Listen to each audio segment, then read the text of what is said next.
BNP আবারও না ভোটের কথা বলছে দাবি করে জাতীয় নাগরিক পার্টি এনসিপির মুখ্য সমন্বয়ক নাসিরউদ্দিন পাটোয়ারী বলেছেন, এই না ভোটের মধ্য দিয়েই বিএনপির মৃত্যু হবে।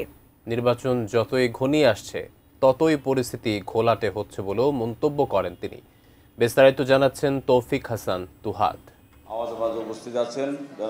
বৃহস্পতিবার ঢাকা রিপোর্টার্স ইউনিটিতে জাতীয় নাগরিক ঐক্যের আহ্বায়ক মাহমুদুর রহমান মান্নার সভাপতিত্বে রাজনীতির বর্তমান ও ভবিষ্যৎ পথরেখা শীর্ষক আলোচনা সভা হয়। আলোচনা সভায় যোগ দিয়ে রাজনীতিবিদরা বলেন, জুলাই সনদের নোট অফ ডিসেন্ট নিয়ে আরও আলাপ আলোচনা হতে পারে। নিরপেক্ষতার প্রশ্নে সরকার গত 14 মাসেও সমাধান খুঁজে পায়নি এমন অভিযোগ করেন তারা নোট অফ ডিসেন্ট এবং নোট অফ ডিসেন্ট কীভাবে মীমাংসা হবে সেই অংশটা বাদ রেখে আদেশে আমরা দেখলাম এই সনদকে উল্লেখ করা হয়েছে।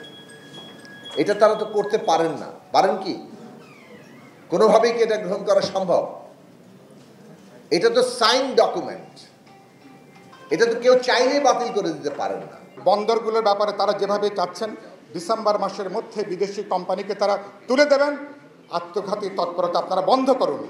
যেসব উপদেষ্টার কারণে সরকার বিতর্কিত হচ্ছেন তাদেরকে মেহরবানি করে তাদেরকে আপনারা অব্যাহতি নিতে বলুন। প্রয়োজন বোধে দক্ষ কার্যকর ব্যক্তিবর্গ নিয়ে উপদেষ্টা মণ্ডলী গঠন করুন।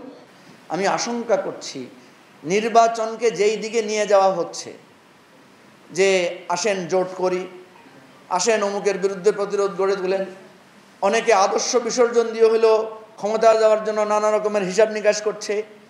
পরিষ্কার এখানে একটা ক্ষমতায় গিয়ে একচ্ছত্র ক্ষমতা অধিকারের নির্বাচনে এটাকে পরিণত করার চেষ্টা করা হচ্ছে।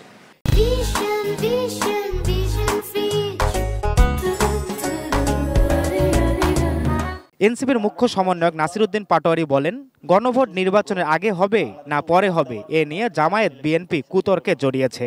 জুলাই সনদ নিয়ে বিএনপির জাতীয় অবস্থানেরও সমালোচনা করেন তিনি। জামায়াত এবং বিএনপির এই যে গণভোট আগে পরে এই যে কুতর্ক আছে, আমরা সেই কুতর্ক জড়াবো না। গণভোট প্রশ্ন জামাত পরবর্তীতে হয়তো বা বিএনপির সাথে ঐক্যবদ্ধ হয়ে যাবে যে ঠিক আছে তাহলে ইলেকশনের দিনে গণভোট করি। তো এখন বিএনপি গতকাল অনলাইনে জারি করেছে না শব্দ। বিএনপির না শব্দ বলার কোনো ওয়ে নাই, তারা অলরেডি বলে দিয়েছে। উপদেষ্টারা নিজেদের স্থানে সফল হলেও রাজনৈতিক কাজে আনাড়ি, এমন মন্তব্য করেন মাহমুদুর রহমান মান্না। এই কমিশনের মেয়াদ শেষ হওয়ার পরে যে সরকার আছে সেই সরকার কোনো দায়িত্ব পালনই করতে পারবে না। এদের বেশিরভাগের নামে তো অভিযোগ আছে বিভিন্ন ধরনের, ইতিমধ্যে অভিযোগ উঠেছে, তাদের পদত্যাগের দাবি উঠেছে। বলা হয়েছে এদের বাদ দিয়ে নতুন করে দরকার লাগে উপদেষ্টা পরিষদ করে, কেউ জাতীয় সরকারের কথা বলছে। আগামী ত্রয়োদশ জাতীয় নির্বাচন যাতে কোনোভাবেই বাধাগ্রস্ত না হয় সে বিষয়ে রাজনৈতিক দলগুলোকে ঐক্যের পথে হাঁটার আহ্বান জানান আলোচকরা। পার্লামেন্ট একটা দ্বৈত ভূমিকা পালন করবে। তৌফিক হাসান তুহাদ, এটিএন নিউজ, ঢাকা।